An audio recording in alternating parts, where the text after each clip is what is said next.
mai le sunga Bob le nei tai ao mai le vaenga le SSAB. Good morning Bob, malo le usu. Morning talofa tonga taua nei tai au fa talofa tua le sunga le el tapo kalame fi fa talofa foi le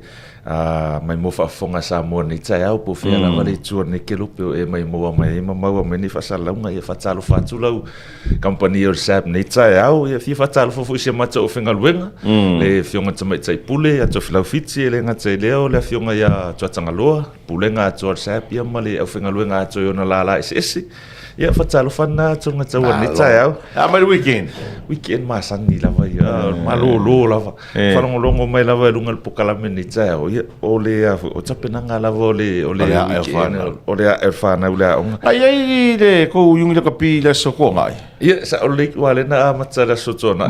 ia le tumu sole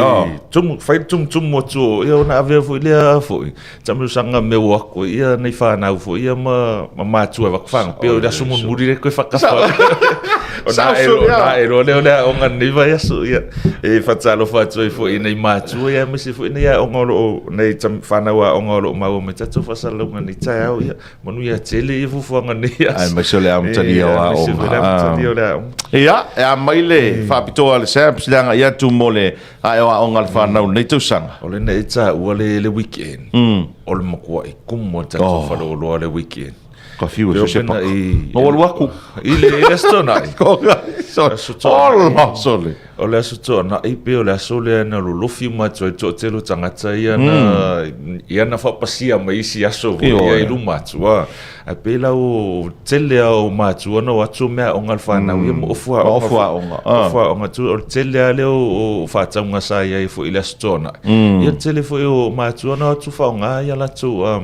ia tatu fala wilo ala ia back to school ia telefone tangata no atu fa pe mai wa na mafuna la tu lo tatu promotion ono tatu fala wilo ala wa tu runga tatu ala leo fo ia pon male ala tale tatu 65 radio o le si me man ia ya o tonu me le wene o kasi al falo lo la kur kam kinga ko fa ka o ma fa ka o fua onga fa ka ma o fu o ma me onga ka mai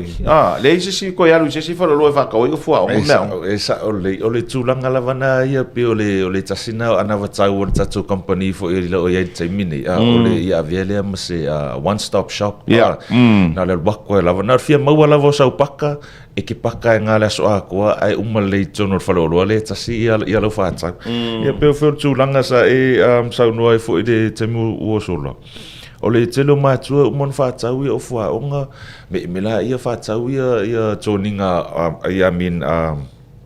o apia o tu langa fa pena ia olo ia fo ilunga vaenga la volo ia tatu toninga olo ia mtatu of ta alum tu langa fa pen usan melewe o tasi fenga fa ta o ia se me venga le ia si o ke mu ka lunga fa ka ula ia of ka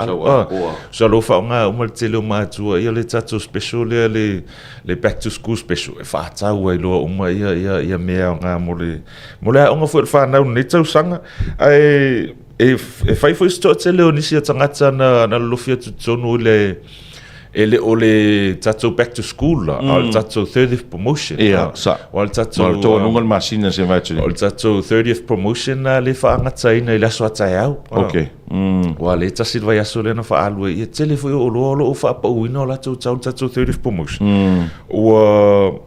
tele la vai tu o fa tato ngaina o mautsa malawa foi a inga fo ia olo ia tatu setino fo olo ia tatu pusa aisa tu langa lo e tatu masinta lava vai si tele tatu appliances fo ia tipoti wheeler olo ia tatu blenders toasters tele olo falu tatu 30th promotion ai pel tu langa le na lofia telo tanga tela stona i wo fetau male atu fa tanga ma tu le mole area ona le fa ngata le so taya o ia tatu 30th promotion telo la ripop kus ka ke fiu e pese o ai onga o ma sangi ka ko nga o mai e ta ma tu o ta tu ma tu ka ko o me ale ku last minute e ka ke fiu ala ku le o ma sangi ka ko esa ole popo inga fo ila vale ale fiunga le ma tu mai tai pule le ofenga luenga mai e ia tai mi fa alo lo special e fa mai e dai si hasa fo ia mai de matanga fo ia la kala lo fo ia nga uma ia ia le tatou special ia matulanga fu ele o le amatanga wa onga ia ona no fsau ni lola ia le tatou fenga luenga e tatou le faitio fu i pe alo fi metangata tatou le faitio fu i pe alo fi metangata ia o le peltulanga na fafta ia fu ia isi matou fenga luenga o no fsau ia no fsau ni wa ala kwale tumo to nga tumo le e le po fe me minoi ia wa masani fo wa masani fo wa masani si amato ofenga luenga fo ia tali mai lava le lau mata ia ma lau mata fia pola le tumo ia e tu le tama fo ile o le tumo mu mata tato mantu le avele tato anava tau fo ile customers always right customers always right ele a foi ele se uona vilimena me ofere se falo loa ele se fale ngai printer ia me pepa ngi pepa po se fama singonga o va koi o se allo se ke o mangi o kula ke fongi o koi man ko pisi o se pe o koi vili ma lo fa koi a o ngi ka o sa o se pe va kele mana ia le tulanga ia ai mo no fsilo fia fo me tau printing o lo ia fo tato copy center ile i vai vase e mo o lo ia fo tato copy center na pa fa ia o tumu te tato falolo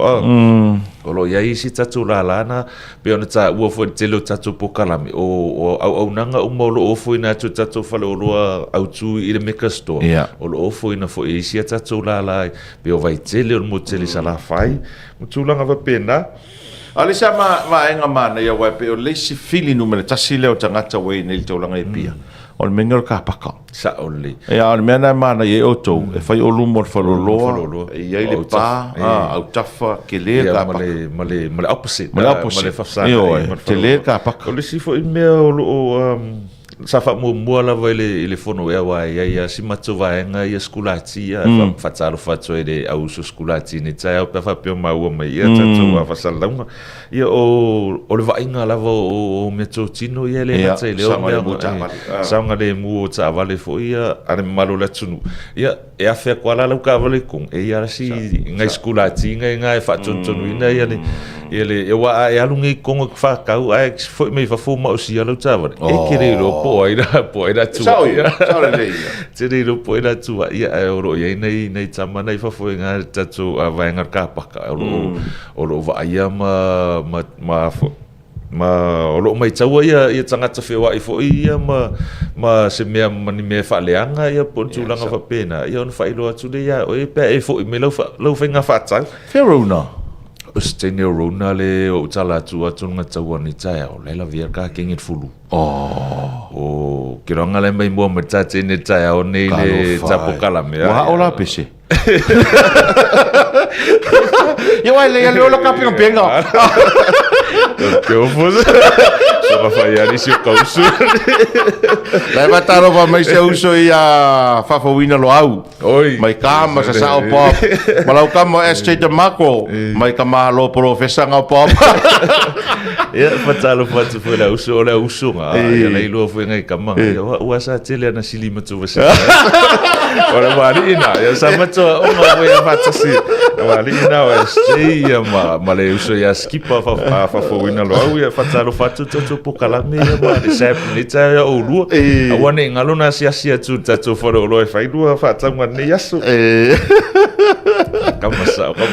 Okay, malo. Ia, o ai si vai nga tau an si le fia le tu langa le tato tu le sap. Faftai lo ta ua ia tatu vai nga back to school. Awane I fangalo ina le tatu malo la tunu tatu Falawi loa le o le echo ma le vaenga le statla e spend le tolus full tala ona e anga ale tono tatu se ile te ono man malo e lua laptop se te ono man malo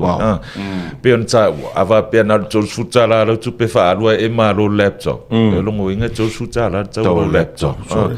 tu langa na o lo ye tatu entry si lumal vaenga lo ye tatu cashiers a umana tongi lo fa tau on fa tumule lo entry lo ye tatu pusa luma e fa tatu se yo la sus full limo February last tonai e mato lau ina to ia tatu ia tangata fo fa manuia ina ma tulanga pa pen ele ngata fo ile o le Lesi o tatou whaalau I loa matau tia alu taimini o le tūlanga le gym equipments. Ia. O alu tatou o le whatua amata February. Ia whatua amata ni tau sanga. Ke ronga lai kau maka New Year resolution. Ele ia maka resolution na lua ni. O lua uma January. Lai tau amata New Year resolution. O lua iaia tatou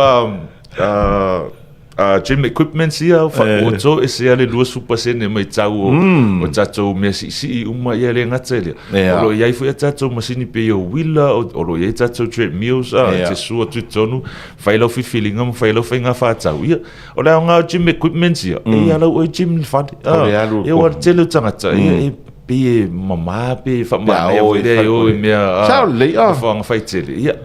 fa ka o kwala o ia gym fa ia fora ia foi me tau sa me mata Vai não me tau sa me mata Ora manga ia voi o lo alu ora kon manga ia foi fa ka o ko me koleni ia foi lau time le fa ele mas sa lo fa finge ele mas sa ia war me ninguém ora kuia ko lo fura ia lo time mai oia nga esa o tala nisi foi o mafine manga ia gym maka faxo ele ngi TV gym Ele o mam lama po ame o matamata. Ape tulanga ia tatou fala we do le 30th promotion. Ia. So your name mata au su watu o lo to ese ale lose full percent me tatou o lo ia gym equipments. Maua tatou dumbbells, maua tatou kettlebells, lo maua tatou barbells maua tatou benches, o lo maua tatou peona fai atu, o lo maua tatou treadmills matulanga fa pena. Ia wa foi le soifo maloloina, soifo maloloina lava o lo tau sisiri amatanga foi o nei tau sanga, ia ami se foi le fiora umi, fiora umi. Eu ni sinatu lama ia tatou falau I loa nei vai tau tonga tau. Tai tele pa po le o manino le fa fonga mai mo mai le tatou tunu a fa pena misi e te o isi vai ngol Talanoaga. Ia asi so se la o le SSAB le tai ao ia ai manuia tele o fai mo le nei aso mo le ato lo fanga le o fai ngā ruenga ia mai se to fine ia rona ia ile au fa malo lo le li ia ia ngase taro to fela ile so for vers fo fa fitai tele tona tau mo po kala minita au manuia tele nei aso ma ona tiutem fai wa fo lo fa tai o le nau fa fonga mai mo le to le fa Talanoaga ma le sui le SSAB le sunga ia pop le nei tai ao tulanga pe na tala fa lau I lom fa bitoa a le tatou fale o loa o le SSAB